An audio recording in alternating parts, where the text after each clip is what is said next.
본 컨텐츠는 서울 열린 데이터 광장의 생활인구 데이터를 토대로 제작되었습니다. 본 컨텐츠의 시각화는 국산 시각화 대시보드 솔루션 빅스5를 활용하였습니다.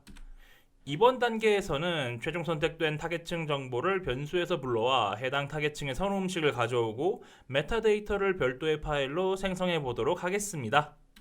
이 과정에서 2단계 처리 데이터 안에 있던 데이터 중 해당하는 타겟의 정보가 담긴 선호 음식 XML 파일의 데이터가 최종 메뉴가 담긴 XML 파일로 저장됩니다.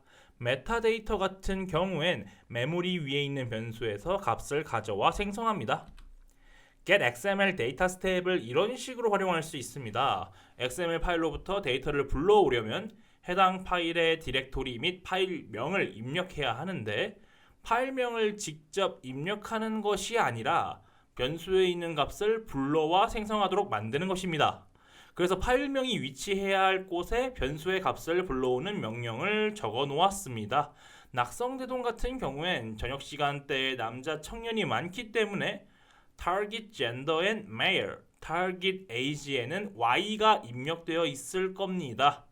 물론 시간이 좀 지난 다음에 최신 데이터로 처리하면 다른 결과가 나올 수도 있긴 합니다만 아무튼 현재는 화면 좌측 하단처럼 각 변수의 값이 담겨 있고 이를 기반으로 파일명이 생성되어 입력될 것입니다. 이렇게 해당하는 타겟층의 선호 음식을 불러온 다음 XML로 저장합니다. 시각화 라이브러리로 사용할 빅스5 같은 경우엔 XML 엘리먼트가 각각 아이템즈, 아이템이라고 명명된 요소의 값을 불러오게 되어 있어서 XML 요소를 빅스5에 알맞게 명명해 줍니다. 이렇게 처리한 결과 before and after입니다. 안에 담긴 데이터의 값은 거의 동일하나 파일의 이름이 바뀌었고 각 메뉴의 값을 감싸고 있는 XML 요소의 이름이 바뀌었죠. 이제 메타데이터 파일을 생성해 보도록 하겠습니다. get variables로 각 변수에 담긴 타겟 정보를 데이터 필드로 받아오고요. 슬라이드 오른쪽처럼 값들이 담기게 됩니다.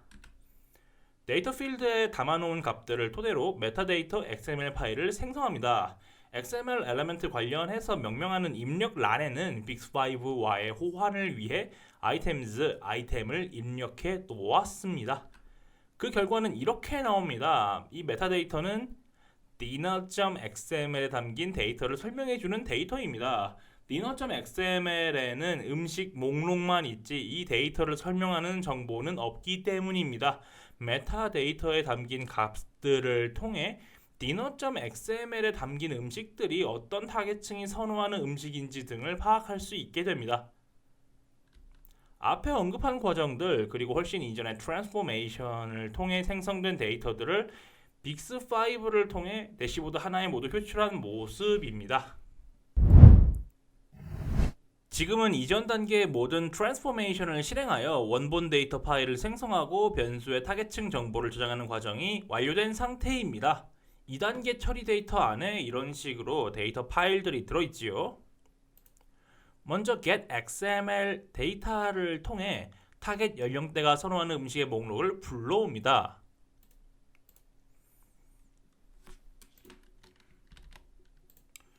실제로 파일 또는 디렉토리 입력란에 직접 이런 식으로 입력한 다음 추가 버튼을 누르면 이런 식으로 세팅이 가능합니다.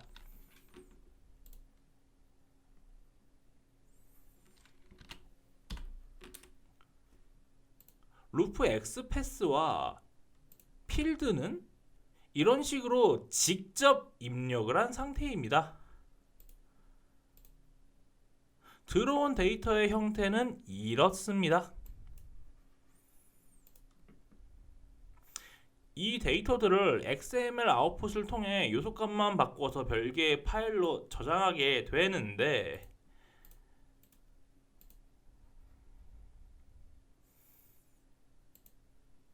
내용 탭에서 이 부분이 달라진 것을 볼 수 있지요.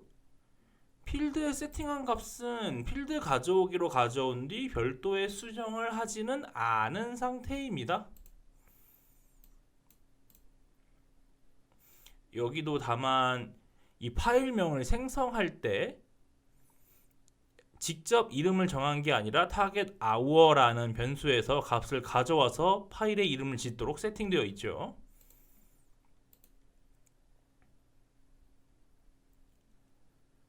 이번엔 저녁 시간대 로직이 실행될 테니 dinner.xml이 생성될 것입니다. 메타데이터는 별도로 생성합니다. get variables로 각 변수에 값을 불러와 변수에 담습니다. 이 값으로 뭔가 계산을 하거나 할 일은 없을 듯 하므로 모두 string, 문자열로 불러왔습니다. 이 데이터는 메타데이터라는 이름의 파일로 저장될 것이며, 여기 메타데이터 보이시죠? 파일명. 내용 탭에서 mix5와 호환되도록 XML 엘리멘트를 아이템으로 명명한 것 외에는 별다른 수정사항이 없습니다. 필드 탭은 필드 가져오기로 불러온 상태 그대로. 이제 실행해 보겠습니다.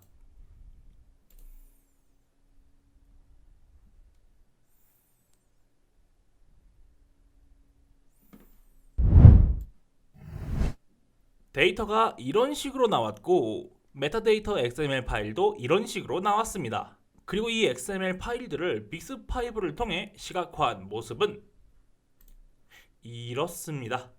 아직 제가 mix5 사용에 익숙하지 않아서 기본적인 옵션 값만 건드렸습니다. 여기 왼쪽 상단에는 메타데이터로부터 읽어드린 데이터가 있습니다. 타겟층 정보를 파악할 수 있고, 오른쪽에는 이 타겟층이 어떤 음식을 좋아하는지 파이 그래프가 나와 있습니다. 좌측 하단에는 저녁 시간대에 각 타겟층별 생활인구 분포도가 나와 있습니다.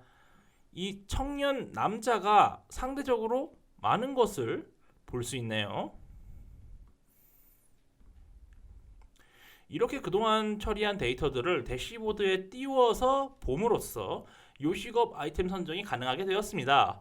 생활인구가 더 많은 저녁 시간대에 영업을 할 것이며, 해당 시간대에는 청년 남자가 상대적으로 많아 이 타겟층이 좋아하는 돈가스, 김치찌개, 부대찌개 등을 팔아야겠구나 라는 것을 말입니다. 본 케이스의 구조적 한계입니다. 우선 점심과 저녁에 먹는 메뉴가 다르다는 점이 있지요. 예를 들어 타겟 고객층이 족발을 좋아한다고 나왔는데 타겟 시간대는 점심이다. 솔직히 족발을 점심에 가볍게 먹기는 조금 부담스러울 수도 있습니다. 그리고 현재 2021년 1월의 데이터만 집계했는데 특정 분기의 사건들이 미치는 영향이 제대로 파악되지 않았을 수도 있습니다. 왜냐하면 낙성대동 근처엔 서울대학교가 있지요. 서울대학교 개강 여부에 따라 생활인구 분포도에 유의미한 변화가 있을 수도 있기 때문입니다. 또 계절적인 요인도 고려되지 않았습니다. 봄, 여름, 가을에 해당하는 데이터가 들어있지 않기 때문에 겨울의 데이터만 반영된 상태인데, 특히 그 중에서도 여름은 음식 메뉴에 많은 영향을 주는 계절인데, 시원한 콩국수라던가 말이죠. 이 계절의 데이터가 전혀 들어있지 않아서 여름에 장사를 할 경우 예상하지 못한 상황이 발생할 수도 있습니다. 그 외에 데이터 처리 과정에서 세세한 디테일이 떨어지는 부분이 많았습니다. 선호도 조사에서 동일한 응답수가 나왔을 경우 등 여러 가지 경우의 수를 고려하지 못한 부분이 많았습니다. 다음번 컨텐츠에선 이 부분들을 보강하여 더 나은 활용 케이스 컨텐츠로 찾아뵙도록 하겠습니다. 이번 영상은 여기서 마치도록 하겠습니다. 안녕히 계십시오.